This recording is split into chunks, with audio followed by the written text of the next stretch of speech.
My name is Eleanor and I am 80 years old.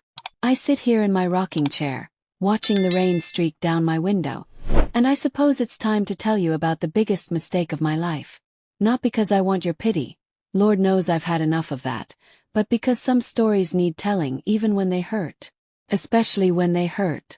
You see, when I was 21 years old, I married a man named Thomas Whitmore. He was 52, wealthy beyond measure, and what people back in 1965 called distinguished. What they didn't call him, what nobody knew to call him, was dangerous. But I'm getting ahead of myself. Let me start with the dress. Oh, that beautiful, terrible dress. It was ivory silk, hand-sewn by the finest seamstress in Charleston, with tiny pearls that caught the light like dewdrops. When I first tried it on, 3 months before the wedding, it fit like it was made for me. Because it was made for me. Every curve, every line, every delicate button down the back. But by the wedding day, it hung loose in places where it should have hugged, and pulled tight in others where it should have flowed. I had lost 15 pounds in those 3 months, you see. Not from excitement or pre-wedding jitters, as my mother told everyone who asked. From fear. The morning of my wedding, I stood in front of the mirror in my childhood bedroom, and my reflection looked like a ghost wearing someone else's clothes. My mother, bless her heart, bustled around me with safety pins and nervous chatter. "Eleanor, honey, you look pale. Are you feeling all right?" I wanted to tell her. God, how I wanted to tell her everything. About the phone calls that came at odd hours. About the way Thomas looked at other women when he thought I wasn't watching. About the magazines I'd found hidden in his study, filled with pictures that made my stomach turn. About what he'd whispered to me just 2 nights before, when he thought I was asleep. Instead, I smiled that practiced smile I'd perfected over the past 3 months. "Just nervous, Mama. All brides get nervous." She squeezed my shoulders, and I could smell her lavender perfume, the same scent that had comforted me through scraped knees and broken hearts throughout my childhood. If only she knew this would be the last time her perfume would make me feel safe. "Thomas is a good man, Eleanor. Successful man. You'll want for nothing. Want for nothing." If I had $1 for every time someone said that to me in the weeks leading up to the wedding, I could have bought my own freedom. The church was packed. 300 guests, all dressed in their Sunday best. All there to witness what the society pages would later call the wedding of the season. Thomas stood at the altar in his perfectly tailored tuxedo, his silver hair gleaming under the stained glass light. To everyone else, he looked like a man who had it all. I walked down that endless aisle on my father's arm, and with every step, I felt like I was walking toward my own execution. The wedding march played, and it sounded like a funeral dirge to my ears. When the preacher asked if anyone objected to the marriage, I held my breath. I actually hoped that someone would stand up. That my best friend Sarah would leap to her feet and shout, "Don't do it, Ellie." That my father would suddenly realize what he was giving away. But the only sound was the soft shuffle of feet and the whisper of fabric as people shifted in their seats. "Speak now," the preacher said, "or forever hold your peace." Forever. That word echoed in my mind like a death sentence. No one spoke. Thomas took my hands in his, and they felt cold despite the warm June air. His hands were soft, manicured, with a gold signet ring that bore his family crest. Later, I would learn that those same soft hands could leave bruises that wouldn't show in photographs. "Do you, Thomas Whitmore, take Eleanor to be your lawfully wedded wife?" "I do." His voice was steady, confident. He'd done this before, you see. Not the marrying part. I was his first wife. But the taking, the claiming, the breaking. "Do you, Eleanor Catherine Morrison, take Thomas to be your lawfully wedded husband?" The words stuck in my throat like honey mixed with glass. Everyone was looking at me, waiting. My mother dabbed at her eyes with her handkerchief. My father beamed with pride. The society photographer raised his camera. I thought about running. Just turning around and running down that aisle, out of that church, out of that town, out of that life. I thought about the little apartment I could rent with my secretarial job. I thought about the books I wanted to read, the places I wanted to see, the person I might become if I could just find the courage to say, "I do." The words came out as barely a whisper, but they were enough. They were legally binding. They were my signature on a contract I hadn't read carefully enough. Thomas slipped the ring onto my finger, a massive diamond that felt like a shackle, and kissed me with lips that tasted like tobacco and secrets. The congregation erupted in applause, and rice flew through the air like confetti at a celebration I couldn't feel joy for. The photographer captured it all. The happy couple, the proud families, the perfect moment that would look beautiful in the albums but felt like a lie even as it was happening. At the reception, Thomas charmed everyone. He danced with my grandmother, made my father laugh with stories from his business travels, and gave a speech about how lucky he was to have found such a pure, innocent young woman to share his life with. Pure. Innocent. If only they knew what those words meant to him. What they would cost me. The cake was 3 layers of vanilla and strawberry, decorated with sugar flowers that looked real enough to smell. When we cut it together, Thomas's hand covered mine on the knife, and he pressed just a little too hard. Just enough to remind me who was in control. "Smile, darling," he whispered in my ear as the cameras flashed. "This is supposed to be the happiest day of your life." Smiled. I smiled so hard my cheeks ached. As the evening wore on and the guests began to drift away, I found myself standing alone on the terrace outside the country club ballroom. The June air was thick with the scent of honeysuckle and the distant sound of jazz music drifting from inside. Sarah found me there, her bridesmaid dress the color of summer sky. "Ellie," she said softly, using the nickname she'd called me since we were 7 years old. "You okay, hon?" I turned to look at my dearest friend, this girl who knew all my secrets except the ones that mattered most. I wanted to tell her about the magazines, about the phone calls, about the way Thomas looked at me sometimes, like I was something he'd bought and paid for. Instead, I smoothed down my wedding dress and gave her that practiced smile. Of course. Why wouldn't I be okay? I just married the most eligible bachelor in 3 counties. She studied my face in the soft light of the paper lanterns strung around the terrace. Sarah always could read me like a book, but that night I kept my pages closed. "If you ever need anything," she said finally, "anything at all, you call me. Promise." I promise. It was the last promise I would be able to keep for a very long time. Thomas appeared at my elbow, his hand settling possessively on the small of my back. "Ready to go, Mrs. Whitmore." Mrs. Whitmore. I wasn't Eleanor anymore. I was an extension of him, a possession with his name stamped on it like a deed to property. "Ready," I lied. As we walked to his black Cadillac, I caught a glimpse of my reflection in the window. The girl who had put on that wedding dress that morning was gone. In her place stood a woman who had signed away her freedom with 2 simple words. "Do." The car pulled away from the country club, carrying me toward a life I couldn't yet imagine and wouldn't have chosen if I could. The last thing I saw was Sarah standing on the terrace, her hand raised in goodbye, getting smaller and smaller until she disappeared entirely. I didn't know it then, but it would be 3 years before I saw her again. 3 years before I could bring myself to look my best friend in the eye and admit what I had become. Thomas reached over and took my hand as we drove through the night toward our new home. His family's estate on the outskirts of town. His thumb traced circles on my wedding ring, and he hummed softly under his breath. "You made me very happy today, Eleanor," he said. "I hope you know how grateful I am."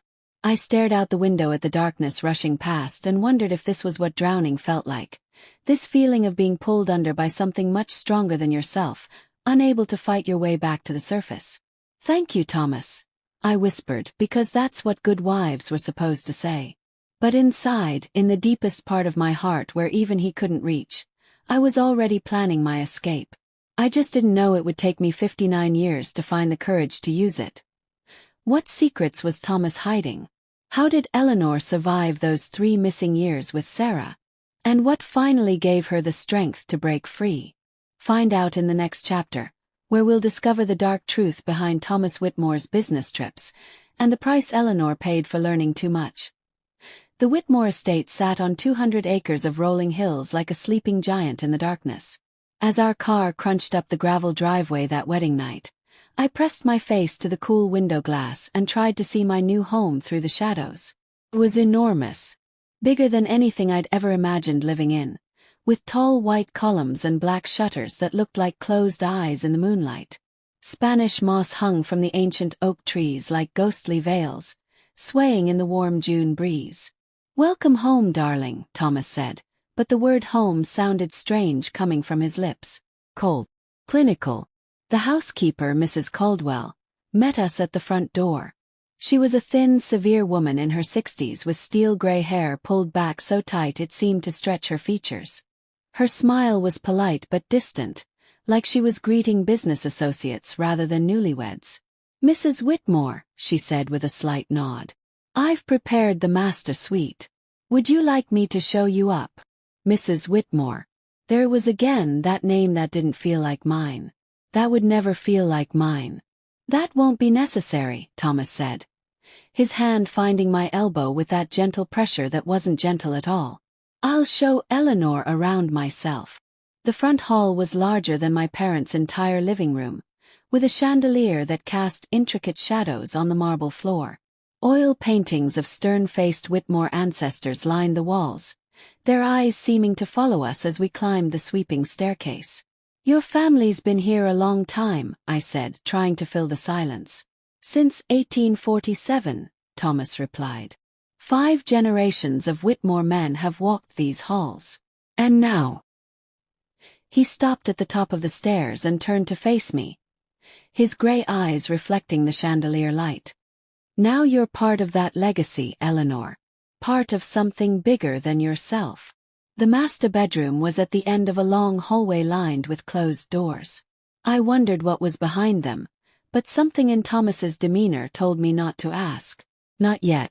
Our bedroom was decorated in deep burgundy and gold, with heavy velvet curtains that blocked out most of the moonlight. A 4-poster bed dominated the space, looking more like an altar than a place of rest. "Your things have already been moved from your parents' house," Thomas said, opening a door that led to an enormous walk-in closet. "Mrs. Caldwell took the liberty of arranging them."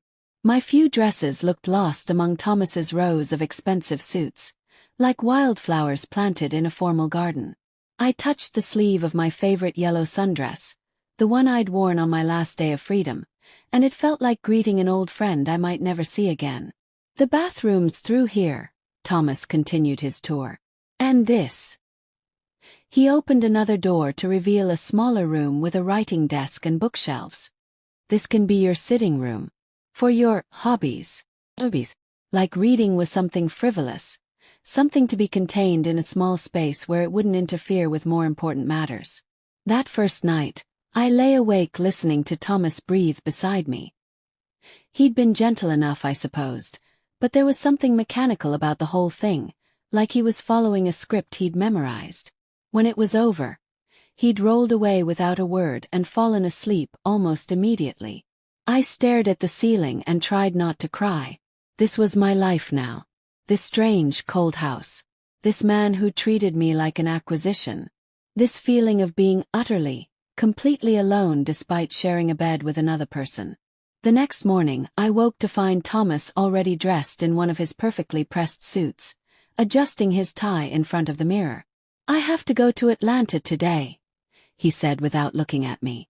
"Business. I'll be back tomorrow evening." "Atlanta." I sat up, clutching the sheet to my chest. "But we just got married." I thought. "You thought what, Eleanor?" He turned to face me, and his expression was patient but patronizing, like a teacher correcting a slow student. "Did you think we'd spend weeks lounging around playing house? I have responsibilities. Commitments that existed long before you came along." The casual cruelty of it took my breath away. Long before you came along. Like I was an afterthought, a bonus prize in a game I didn't know the rules to. "What am I supposed to do while you're gone?" "Settle in. Get acquainted with the house. Mrs. Caldwell will take care of your needs." He picked up a leather briefcase that looked expensive enough to feed a family for a month. "Oh, and Eleanor, don't go into the East Wing. That section of the house is being renovated." Then he was gone, leaving behind only the faint scent of his cologne and the sound of gravel crunching under his car tires. I spent that first day exploring the parts of the house Thomas hadn't forbidden. The library, with its floor-to-ceiling bookshelves filled with leather-bound volumes that looked like they'd never been opened.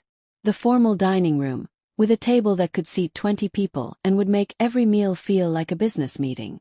The kitchen, where Mrs. Caldwell reigned supreme and made it clear that this was her domain, not mine. Mr. Whitmore doesn't like changes to the household routine. She informed me when I suggested we might have dinner in the breakfast nook instead of the cavernous dining room. He prefers things done the way they've always been done. The way they've always been done. I was beginning to understand that this phrase would govern every aspect of my new life. By the second day, the silence in the house felt like a living thing. Mrs. Caldwell went about her duties with quiet efficiency, speaking only when spoken to. The few other staff members, a gardener, a cleaning lady who came twice a week, were equally reserved. It was that afternoon, while Mrs. Caldwell was in town getting groceries, that I found myself standing at the end of the main hallway, staring at the heavy wooden door that led to the East Wing. Don't go into the East Wing. But why? What was so important about renovations that I couldn't even peek inside? In my parents' house, renovation meant painting the kitchen cabinets and maybe getting new curtains. What could possibly require such secrecy? I tried the handle. But there was another way. Through the garden I could see windows on the east side of the house. If I was careful, if I was quiet. The East Wing looked nothing like the rest of the house. While the main section was perfectly maintained, this part looked genuinely abandoned. Paint peeled from the shutters, and weeds grew up around the foundation. It didn't look like any renovation I'd ever seen. The first window I tried was locked, but the second one, a small window near what might have been a back entrance, was loose in its frame. With a little effort, I managed to work it open just enough to squeeze through. I dropped down into what had once been a hallway, my feet crunching on debris and dust. The air smelled stale and sour, like something had been left to rot. I pulled out the small flashlight I'd grabbed from the kitchen junk drawer and swept the beam around. This wasn't renovation. This was abandonment. Wallpaper hung in strips, and water stains spread across the ceiling like dark clouds. My footsteps echoed as I made my way down the hallway, past rooms filled with covered furniture and the ghostly remains of what had once been someone's home. At the end of the hall, I found a door that was newer than the others. Solid wood with a heavy brass lock that looked recently installed. Unlike everything else in this wing, this door was well maintained. Protected. I tried the handle, not expecting it to turn. Did. The room beyond was small and windowless, lit only by the thin beam of my flashlight. But what I saw in that light made my blood turn to ice. Photographs. Dozens of them, maybe hundreds, tacked to every inch of the walls like wallpaper made of secrets. And not just any photographs. These were pictures of women. Young women, some barely older than teenagers. All beautiful. All smiling. All looking directly at the camera with expressions that ranged from shy to seductive. But it wasn't just the photographs that made my hands shake as I held the flashlight. It was what was written beneath each picture in Thomas's careful handwriting. Atlanta, June 1964. Very responsive. New Orleans, September 1964. Required more persuasion. Charleston, December 1964. Perfect for the clients in Miami. I moved closer, my heart pounding so loud I was sure someone would hear it. There were dates, locations, and beneath each photo, notes that made me feel sick to my stomach. Clients. He was selling these women. Trading them. Using them. And then I saw it in the bottom corner of the far wall. A photograph that hadn't been there when the others were taken. This one was newer, the colors more vibrant. It was me.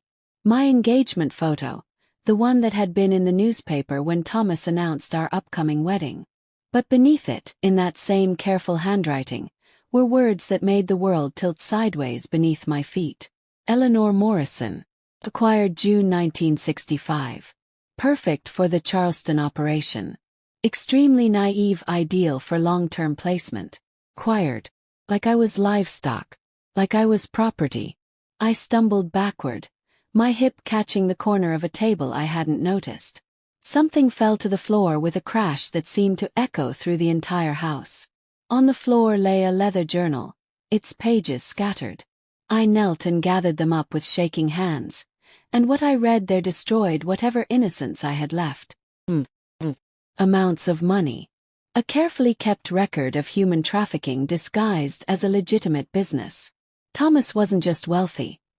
He was wealthy because he bought and sold women like cattle at market. And I was his newest acquisition. The sound of a car in the driveway reached me through the dusty air, and my blood turned to ice. Thomas wasn't supposed to be back until tomorrow evening. Unless Mrs. Caldwell had called him. Unless she'd seen me heading toward the East Wing and decided her loyalty lay with her employer rather than his naive young wife. I stuffed the scattered pages back into the journal, my hands shaking so badly I could barely grip the leather binding. I had to get out of here. Had to get back to the main house and pretend I'd never seen any of this. But as I turned toward the door, I heard footsteps in the hallway. Heavy, measured footsteps that I already knew well. Thomas was in the East Wing. And he was heading straight for this room. I looked around frantically for another way out, but there was none. Just 4 walls covered in photographs of women who had trusted the wrong man. And me, trapped in the middle of it, all with evidence of crimes I couldn't even fully comprehend. The footsteps stopped outside the door. Eleanor. Thomas's voice was calm, almost gentle. The same tone he'd used when asking if I wanted sugar in my tea. I know you're in there, darling. Why don't you come out so we can talk? I pressed myself against the far wall, clutching the journal to my chest, and tried not to breathe. I'm not angry, he continued, and I could hear the lie in his voice like a snake hiding in tall grass. I'm just disappointed. We talked about trust, remember? About being honest with each other. The door creaked as it opened wider. I can see your flashlight, Eleanor. There's no point in hiding. I closed my eyes and thought of Sarah, of my parents, of the life I'd given up to be here. Of the girl in the yellow sundress who had never imagined she could end up in a room full of other women's nightmares. When I opened my eyes, Thomas was standing in the doorway, silhouetted against the dim light from the hallway. He looked calm, composed, like a man discussing the weather rather than confronting his wife with evidence of his crimes. I see you've discovered my little hobby, he said, stepping into the room. I was hoping we could ease you into this gradually, but... He shrugged, as if my early discovery was nothing more than a minor inconvenience. Sometimes these things have their own timeline. What is this place? My voice came out as barely a whisper. This is business, Eleanor. Very profitable business. He moved closer, and I could smell his cologne, the same scent that had once seemed sophisticated and now made me feel nauseous. Did you really think I married you for love? A pretty little girl from a middle-class family with no connections, no money, no influence. Each word hit me like a physical blow. You married me because you're exactly what my clients want. Young, beautiful, innocent, and most importantly. He reached out and touched my cheek with those soft, manicured fingers. Completely alone. No one who would look too hard if you disappeared. The journal fell from my numb fingers, its pages scattering across the dusty floor like fallen leaves. But don't worry, darling, Thomas continued, his voice taking on that patient, patronizing tone I was learning to hate. You won't be going anywhere for a while. You're much too valuable to me right here, playing the perfect wife. At least until I find the right buyer. I tried to run then, tried to push past him toward the door, but he caught my wrist with a grip that would leave bruises for weeks. Now, he said as calm as ever. Let's not make this more difficult than it needs to be. You're going to go back to the main house. You're going to have dinner with me like the loving wife you are. And you're going to forget everything you've seen here tonight. And if I don't? His smile was the most terrifying thing I'd ever seen. Gentle and cruel at the same time, like a wolf wearing sheep's clothing. Oh, Eleanor, he said softly. You don't really want to find out what happens if you don't. As he led me back through the ruined hallway of the East Wing, my mind raced with fragments of thoughts, desperate plans, and the growing realization that I was completely, utterly trapped. I was 21 years old, married to a monster, and no one in the world knew where I was or what I'd become. But as we stepped back into the main house, back into the world of crystal chandeliers and oil paintings and the pretense of respectability, I made myself a promise in the deepest part of my heart. I would survive this. Whatever it took, however long it took, I would find a way to survive. I just didn't know that survival would cost me everything I thought I was. How did Eleanor survive living with a monster? What happened to the other women in those photographs? And who finally helped her escape the nightmare of Whitmore House? Find out in the chapter, where Eleanor discovers she's not the only woman Thomas has underestimated, and learns that sometimes the most dangerous thing you can do is trust the wrong person to save you.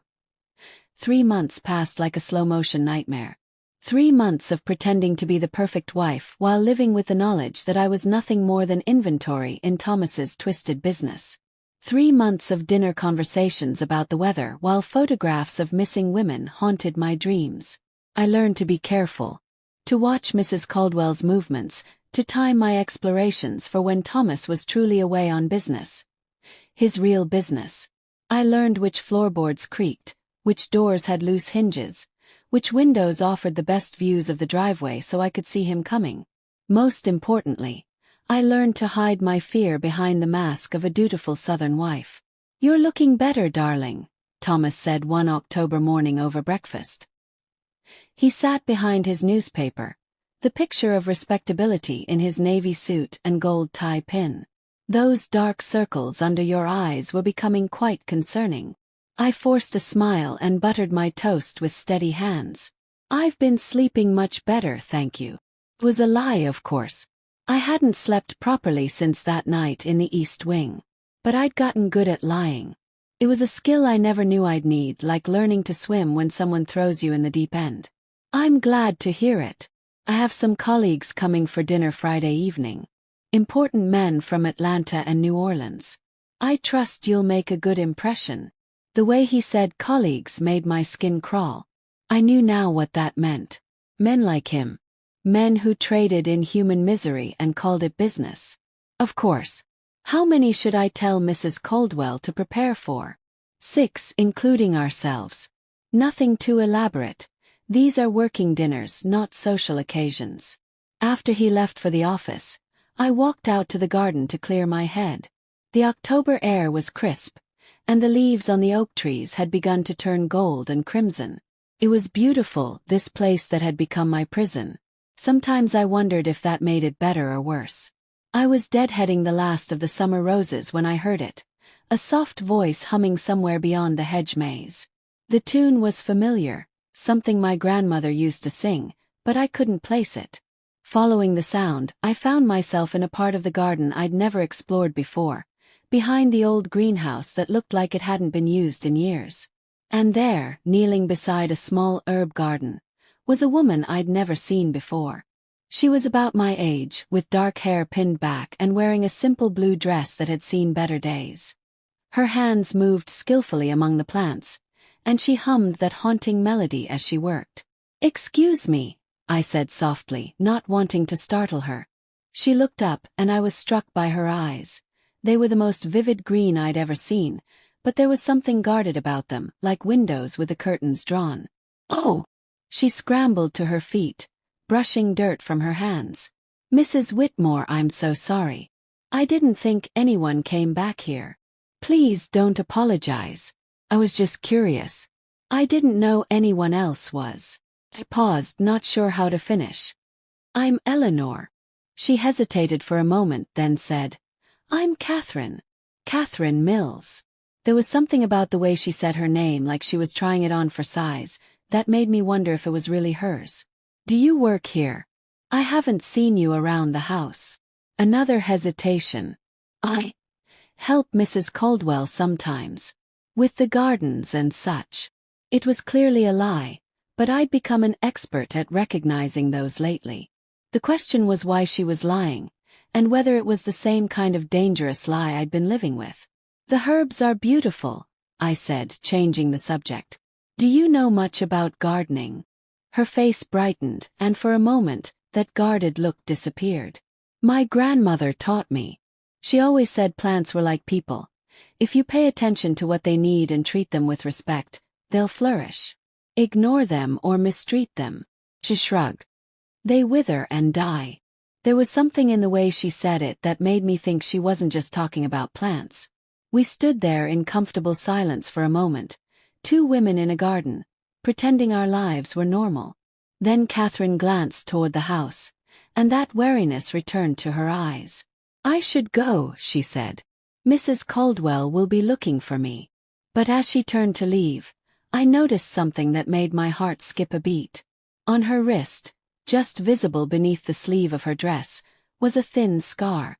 Not the kind you get from gardening accidents. The kind you get from rope. Catherine, I called after her. Would you like to have tea sometime? I get lonely during the days. She stopped and looked back at me, and I saw recognition flicker in those green eyes. The recognition of one trapped creature seeing another. I'd like that very much, Mrs. Whitmore. Eleanor. Please, just Eleanor. She nodded and walked away, but not before I caught her glancing back at the main house with an expression I knew all too well. Fear. That evening, as Thomas and I ate dinner in the cavernous dining room, I found myself studying his face in the candlelight. How had I ever thought him handsome?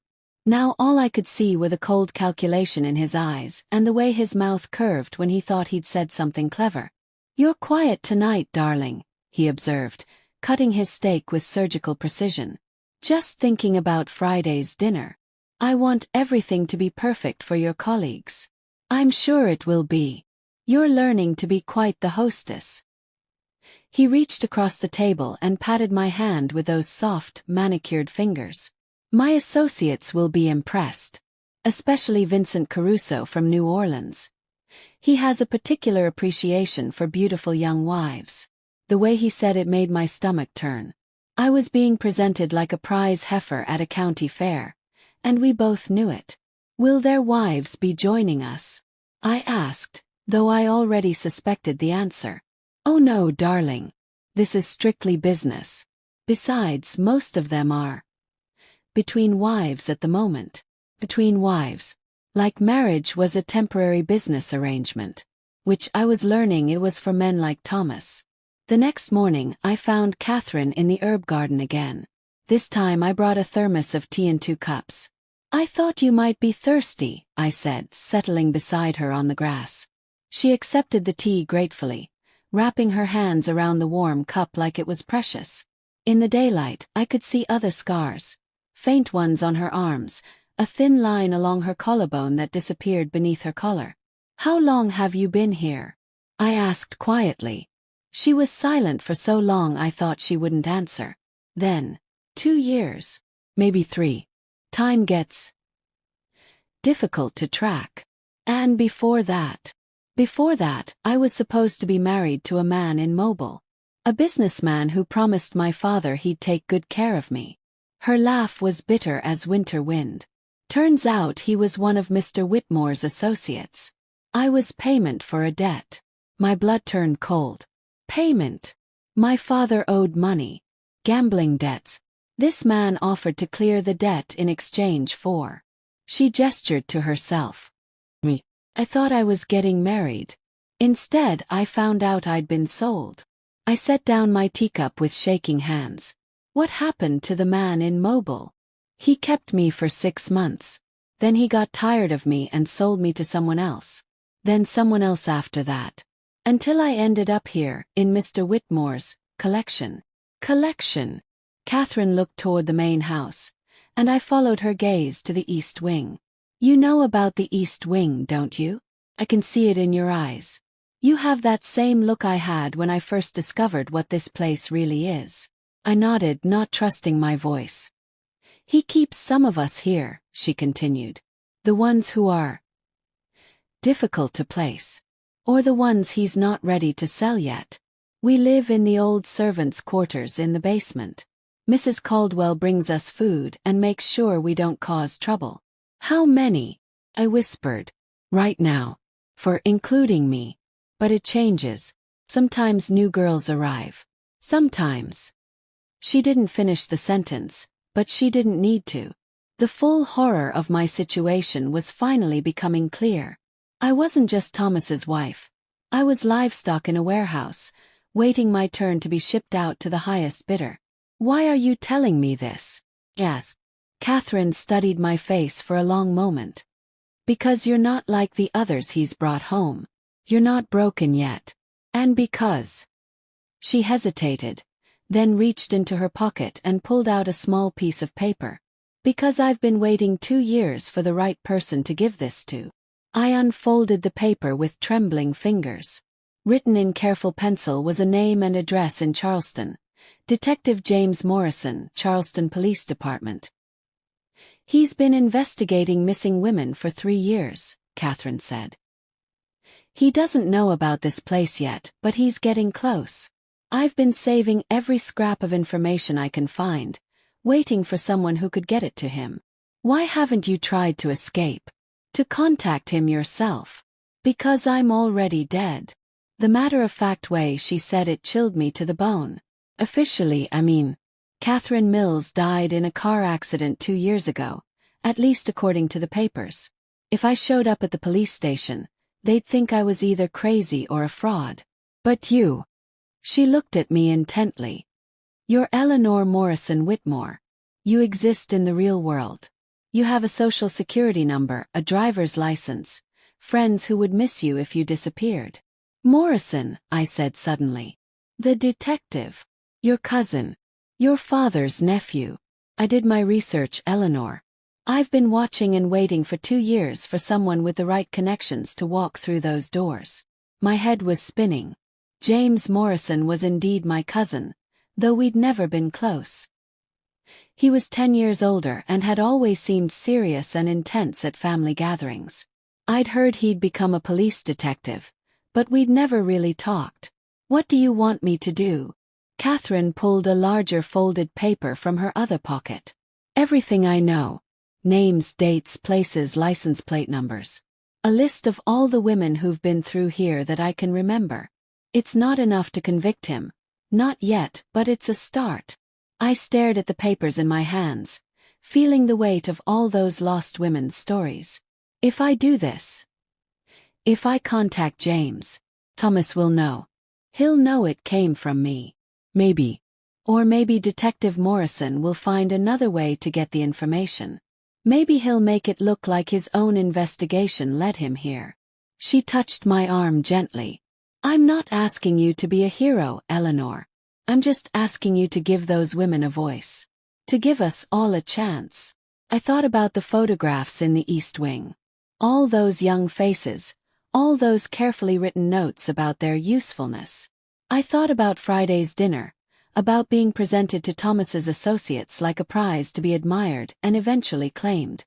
I thought about the girl in the yellow sundress who used to believe in happy endings. How do I reach him without Thomas knowing? Catherine smiled for the first time since I'd met her, and it transformed her entire face. Leave that to me. I know this house better than anyone. Every secret passage, every blind spot, every moment when the guards are distracted. Guards? You didn't think Mrs. Caldwell was the only one watching us, did you? Thomas has men posted around the property. They're discreet, but they're there. The groundskeeper, the man who delivers groceries, even the mailman. They all report back to him. I felt the walls of my prison closing in even tighter. Then how? Because they're watching for women trying to escape, not for messages going out. And because. She lowered her voice to barely a whisper. I'm not the only one down there who wants to see Thomas Whitmore burn. That afternoon, Thomas came home early from the office, humming under his breath as he climbed the stairs to our bedroom. I was sitting at my dressing table, brushing my hair and trying to look like the perfect wife he thought he'd trained me to be. Good news, darling, he said, loosening his tie. Vincent Caruso was so impressed by your photograph that he's made a very generous offer. My hand stilled on the brush. Photograph? From our wedding, of course. The one that ran in the society pages. Vincent has excellent taste in women. He was quite taken with your potential. I met his eyes in the mirror, and what I saw there made my blood freeze. He was excited, anticipatory, like a man about to close a very profitable deal. What kind of offer? I managed to ask. The kind that will set us both up very comfortably for life. Though I suppose it's more accurate to say it will set me up comfortably. You. He shrugged, as casual as if he were discussing the weather. You'll have a new life in New Orleans. Vincent has very specific requirements for his household staff. Household staff. The euphemism made me sick. When? The word came out as barely a whisper. After Friday's dinner.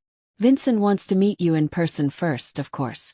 Make sure you're as suitable as you appear in photographs. He moved behind me, his hands settling on my shoulders. In the mirror, we looked like any married couple sharing an intimate moment.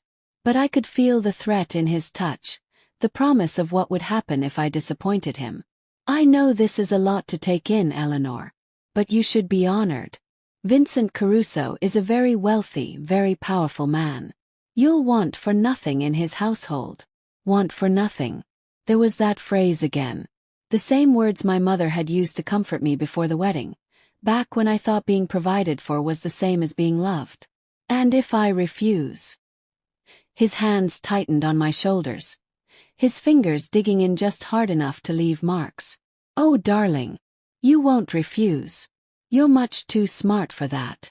That night, after Thomas had fallen asleep beside me, I lay awake staring at the ceiling and thinking about Catherine's papers, hidden now beneath my mattress like a loaded gun. In 2 days, I would be handed over to Vincent Caruso like a piece of property changing owners. Unless Detective James Morrison could work miracles. Unless the women in the basement were as resourceful as Catherine believed. Unless I was braver than I'd ever imagined I could be. As the grandfather clock in the hallway chimed midnight, I made a decision that would either save my life or end it. I was going to fight back. I just hoped I wasn't already too late. With only 2 days before Eleanor is sold to Vincent Caruso, can Catherine and the other women get word to Detective Morrison in time? What happens when Thomas discovers that his perfect wife has been planning her own rescue? And will Eleanor's courage be enough to bring down a trafficking ring that has destroyed countless lives? Find out in the next chapter, where the dinner party becomes a deadly game of cat and mouse, and Eleanor learns that sometimes the only way to survive is to become someone you never thought you could be. Friday morning dawned gray and cold, with storm clouds gathering on the horizon like an omen. I stood at the bedroom window, watching the wind whip the oak trees, and tried to calm the hammering of my heart. Today was the day. In 12 hours, I would sit across from Vincent Caruso while he decided whether I was worth purchasing. And somewhere in Charleston, if Catherine had managed to get the message through, Detective James Morrison might be reading a list of crimes that would make him sick to his stomach. If he believed it. If he acted on it. If he wasn't too late. You look lovely this morning, Thomas said from behind me, and I caught his reflection in the window glass. He was already dressed in his finest suit, the one he wore for his most important business meetings. Are you nervous about tonight? A little, I admitted. There was no point in lying about that. Any woman would be nervous about meeting her husband's important colleagues for the first time. If only he knew what I was really nervous about. There's no need to be. Just be your charming self, and everything will work out perfectly. He moved to stand behind me, his hands settling on my waist. Vincent is going to be very pleased with you. The casual way he said it, like I was a gift he was wrapping up with a bow, made me want to scream. Instead, I leaned back against him and tried to look like a devoted wife. What should I wear? The blue dress. The one from Savannah with the pearl buttons. Vincent appreciates classic beauty. I knew the dress he meant. It was modest, feminine, the kind of thing that made me look younger than my 21 years. The kind of thing that would appeal to a man who liked his women helpless and innocent. The morning dragged by with endless preparations.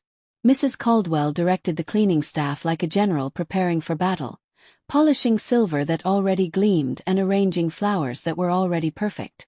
The dining room was transformed into something worthy of a magazine photo, with crystal glasses and china plates that probably cost more than my father made in a month. I helped where I could, playing the role of the attentive hostess, but my mind was elsewhere. Every time I heard footsteps in the hallway, every time the phone rang, I wondered if this was it. If Detective Morrison had received Catherine's information and was on his way with a warrant. But the hours passed, and nothing happened. No police cars in the driveway. No frantic phone calls that would tell Thomas his world was crashing down. Just the steady rhythm of dinner party preparations and the growing knot of fear in my stomach. At 4 o'clock, I slipped away to the garden for what might be my last conversation with Catherine. I found her in the herb garden, but she wasn't alone. 3 other women worked silently beside her, and when they looked up at my approach, I saw the same guarded wariness I'd noticed in Catherine's eyes. "Eleanor," Catherine said softly. "These are my friends. Maria, Susan, and Beth. They were all young, all beautiful in different ways, and all had that same haunted look of birds with clipped wings. Maria looked Hispanic, with dark hair and eyes that held depths of sadness. Susan was blonde and pale, with a kind of fragile beauty that men like Thomas prized. Beth was red-headed and freckled, and might have been pretty if not for the thin scar that ran from her ear to her jawline. "Did you?" I started to ask, but Catherine cut me off with a subtle shake of her head. "We've been working hard on the garden today," she said meaningfully. "Planted some new seeds. We're hoping they'll take root soon." Information planted with Detective Morrison, hopefully taking root in an investigation that would bloom into justice. "That's wonderful," I said, understanding. "I hope the weather cooperates." "Storm's coming tonight."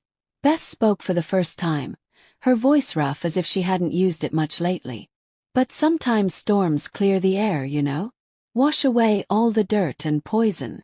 The women exchanged glances that I couldn't quite interpret, but there was something in their faces, a tension and anticipation that hadn't been there before. "You should get back to the house," Catherine said gently. "Big evening ahead."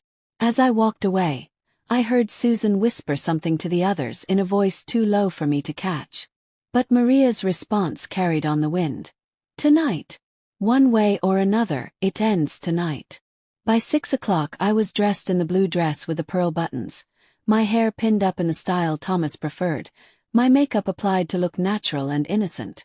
I stared at myself in the bedroom mirror and barely recognized the woman looking back at me. 4 months ago, I had been Eleanor Morrison, a girl with dreams and opinions and a future she could shape for herself. Now I was Eleanor Whitmore, a beautiful object being prepared for sale to the highest bidder. But underneath the blue dress and the careful makeup, underneath the fear that had become my constant companion, something else was growing. Something harder and colder than anything Thomas had tried to break in me. Anger. The first guests arrived at 7 o'clock sharp. Thomas greeted them in the front hall like old friends, which I suppose they were.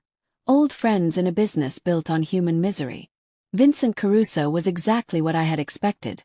Tall, silver-haired, with a kind of practiced charm that came from years of getting what he wanted. He wore a perfectly tailored suit and an expensive watch, and when he smiled at me, I had to fight the urge to step backward. "So this is the famous Eleanor," he said, taking my hand and holding it longer than was proper. "Thomas, you didn't exaggerate. She's exquisite." The way he looked at me, like I was a painting he was considering purchasing, made my skin crawl. But I smiled and thanked him graciously, playing my part in this grotesque theater. The other guests were cut from the same cloth, wealthy men with cold eyes and soft hands, men who had never done an honest day's work but had gotten rich off the labor and suffering of others. They talked about business and politics and the weather, normal conversation topics that took on sinister undertones when you knew what their real business was. Dinner was served at 8 o'clock in the formal dining room, with Mrs. Caldwell supervising the serving staff like she was directing a performance. Which, in a way, she was. Everything had to be perfect for Thomas's colleagues, because their approval meant money, and money was all that mattered in this house. I sat at one end of the long mahogany table, with Thomas at the other end and the guests arranged between us. Vincent Caruso had managed to secure the seat directly to my right, and throughout the meal, I was painfully aware of his presence. "Thomas tells me you're from Charleston originally," Vincent said as the main course was served. "I have business interests there. Perhaps you know some of the families I work with." "Perhaps," I said carefully. "Though I'm afraid I don't know much about business. My interests have always been more domestic." He laughed, a sound like velvet hiding razor blades. "Of course. That's exactly what a man wants in a wife. Someone focused on making a proper home." Across the table, one of the other guests, a man named Patterson from Atlanta, raised his wine glass.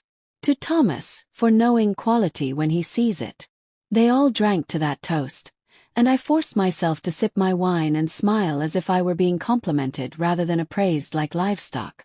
The conversation flowed around me, touching on topics that would have sounded innocent to anyone who didn't know what these men really did. They talked about shipping routes and inventory management and quality control, all euphemisms for the movement and sale of human beings. And through it all, Vincent Caruso watched me with those calculating eyes, asking seemingly innocent questions that I knew were really evaluations. How did I like living so far from town? Translation: would I be isolated enough to control? Did I have many friends in the area? Translation: would anyone miss me if I disappeared? Was I close to my family? Translation: would anyone come looking for me? I answered each question carefully, trying to seem naive without appearing stupid, compliant without seeming broken. It was the performance of my life, literally. As Mrs. Caldwell served dessert, a beautiful chocolate cake that might as well have been sawdust in my mouth, I caught sight of movement outside the dining room windows. Just a shadow passing by, but it was enough to make my heart skip. Someone was outside, moving carefully, staying out of the light from the windows. Police. Or just one of Thomas's men doing their usual patrol. "Eleanor seems quite taken with something outside," Vincent observed, and I realized I'd been staring too obviously at the window. "Just admiring the garden," I said quickly. "The moonlight makes everything look so romantic." "Indeed it does," Vincent agreed, but his eyes had sharpened with suspicion. Thomas cleared his throat. "Gentlemen, shall we retire to the study for brandy and cigars? Eleanor can join us later for coffee." This was it, the moment when they would discuss the terms of my sale while I waited in another room like a piece of furniture being appraised by potential buyers. As the men filed out of the dining room, Vincent lingered behind, ostensibly to compliment me on the meal. "You've been an excellent hostess tonight, my dear," he said, standing close enough that I could smell his expensive cologne. "I look forward to getting to know you much better." The threat in his voice was barely disguised. In his mind, I was already his property. Tonight was just a formality. After he left, I sat alone in the dining room, surrounded by the remnants of the dinner party and the weight of my own fear. Through the windows I could see storm clouds gathering, blocking out the moon and stars. "Sometimes storms clear the air," Beth had said. "Wash away all the dirt and poison." A flash of lightning illuminated the garden, and for just a moment, I thought I saw figures moving among the trees. More than one person, staying low, moving with purpose. My heart began to pound. Either Detective Morrison had acted on Catherine's information, or Thomas's security was tighter than I'd realized, and those shadows meant something much worse for me. Mrs. Caldwell appeared in the doorway. "Mr. Whitmore would like you to join them in the study now, Mrs. Whitmore." I stood on legs that felt like water, smoothed down my blue dress, and walked toward what I knew would be either my salvation or my destruction. The study was thick with cigar smoke and the sound of men's laughter. Thomas sat behind his massive desk like a king holding court, while his guests occupied the leather chairs arranged around the room. Vincent Caruso stood near the fireplace, brandy snifter in hand, looking entirely too comfortable in what was supposed to be my home. "Ah, Eleanor," Thomas said as I entered. "Perfect timing. Vincent was just telling us about his beautiful house in New Orleans." The gardens alone are worth seeing. I'd be honored to show them to you personally, Vincent said, his eyes never leaving my face. In fact, I was just telling Thomas that I'd like to extend an invitation for you to visit. An extended visit. The room fell silent except for the crackling of the fire and the distant rumble of thunder. Every man in that room knew what was really being discussed, and they were all watching to see how I would react. That's very kind of you, I managed to say. But I couldn't possibly leave Thomas for an extended period. Oh, but I insist, Vincent said, and now the velvet gloves were coming off. In fact, I've already made arrangements with Thomas. You'll be leaving with me tomorrow morning. Tomorrow morning. Not after careful consideration, not after a proper courtship, not even after a decent interval. Tomorrow morning, like I was a package being shipped overnight. I don't understand, I said, though of course I understood perfectly. Thomas stood up from behind his desk. Vincent has made me an offer I simply cannot refuse, darling. A business opportunity that will benefit all of us. All of us. My voice came out stronger than I'd expected. How does this benefit me? The question seemed to surprise them. Apparently, they hadn't expected me to ask about my own welfare in this transaction. You'll be well cared for, Vincent said smoothly. I have a beautiful home, a staff to see to your every need. You'll want for nothing. There it was again. Want for nothing. The promise that had been used to trap me from the very beginning. And if I refuse? The temperature in the room seemed to drop 10 degrees. Thomas's face hardened, and Vincent's smile became predatory. I don't think you understand the situation, Eleanor, Thomas said quietly. This isn't a request. Outside, the storm was getting closer. Lightning flashed more frequently now, and the thunder followed sooner after each flash. And in that next brilliant moment of lightning, I saw them clearly. Men in dark clothing moving through the garden with weapons drawn. Police. Had to be police. Actually, I said, my voice steady now despite the fear coursing through my veins. I think I understand the situation perfectly. I moved to the window, ostensibly to close the curtains against the storm, but really to get a better look at what was happening outside. Vincent and Thomas were too focused on their conversation to pay much attention to my movements. You've been selling women, I continued, my back still to the room. Trafficking them. Using your business connections and your wealth to destroy lives and profit from human misery. The silence behind me was deafening. When I turned around, every face in that room had gone pale. Eleanor, Thomas said carefully, you're overwrought. The storm, the excitement of meeting Vincent. I found your records, Thomas. In the East Wing. All those photographs. All those careful notes about which women were suitable for which clients. Vincent Caruso set down his brandy snifter with a sharp click against the mantelpiece. Thomas, I thought you said your wife could be trusted. She can be, Thomas said, but his voice had taken on a dangerous edge. Eleanor is just confused. She's had a long day. Patterson, the man from Atlanta, stood up from his chair. This is a problem, Thomas. A big problem. Not necessarily, Vincent said, and his tone made my blood freeze. She's coming with me anyway. A little knowledge just makes the transaction more urgent. They were going to take me tonight. Not tomorrow morning as planned, but right now before I could tell anyone else what I knew. That's when I heard it. A sound that made every man in that room go rigid with fear. Car doors slamming in the driveway. Multiple car doors. And the crunch of many footsteps on gravel, moving fast. Thomas moved to the window and looked out. His face going white as paper. Police, he said, his voice barely a whisper. Vincent cursed in what sounded like French. Patterson was already moving toward the back door. How many? Too many, Thomas replied. As if summoned by his words, a voice boomed through a bullhorn from outside. This is the Charleston Police Department. We have a warrant to search these premises. Exit the building with your hands visible. The room erupted into chaos. Vincent grabbed my arm with bruising force. You did this, he snarled. You little. But before he could finish the threat, The study door burst open and Catherine stood in the doorway, no longer the meek gardener I'd known.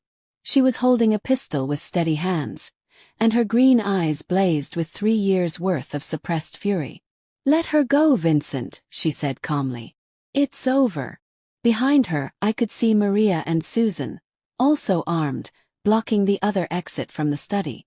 Through the windows, flashlight beams swept across the lawn as police officers surrounded the house. "You're supposed to be dead," Vincent said to Catherine, his voice full of shocked recognition. "Surprise," Catherine replied. "Turns out reports of my death were greatly exaggerated.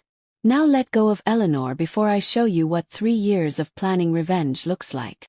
The front door splintered open with a crash, and suddenly the house was full of police officers, their weapons drawn, their voices shouting commands that echoed through the halls. Thomas made one last desperate move, lunging for the gun he kept in his desk drawer. But Catherine was faster, and the sound of her pistol firing echoed through the room like thunder. Thomas Whitmore, the man who had bought and sold women like cattle, collapsed behind his mahogany desk, clutching his shoulder and screaming in pain and rage. "That," Catherine said quietly, "is for every woman whose picture you pinned to that wall." The rest happened so fast it felt like a dream. Police officers flooded the study, weapons drawn and commands barked. Vincent Caruso and his associates were handcuffed and read their rights while Thomas was loaded onto a stretcher, still alive but his empire crumbling around him. And through it all, I stood in my blue dress with the pearl buttons, watching the destruction of the nightmare that had been my marriage, feeling simultaneously like I was floating and drowning at the same time. Detective James Morrison, my cousin, though I barely recognized him in his official capacity, found me standing by the fireplace, staring at nothing. "Eleanor." His voice was gentle, nothing like the stern commands he'd been barking at the suspects. "Are you hurt?" I looked at him, really looked at him, for the first time in years. He had kind eyes behind his wire-rimmed glasses, and when he spoke my name, it sounded like salvation. "I don't know," I said honestly. "I don't know anything anymore." "That's okay," he said. "You're safe now. That's all that matters right now." But as I watched Thomas being carried out on a stretcher, as I saw Vincent Caruso and his associates being led away in handcuffs, as I heard Catherine giving her statement to other officers in a voice steady with justice finally served, I realized that safe was a word I might never fully understand again. I was free. But freedom, I was learning, was not the same thing as being whole.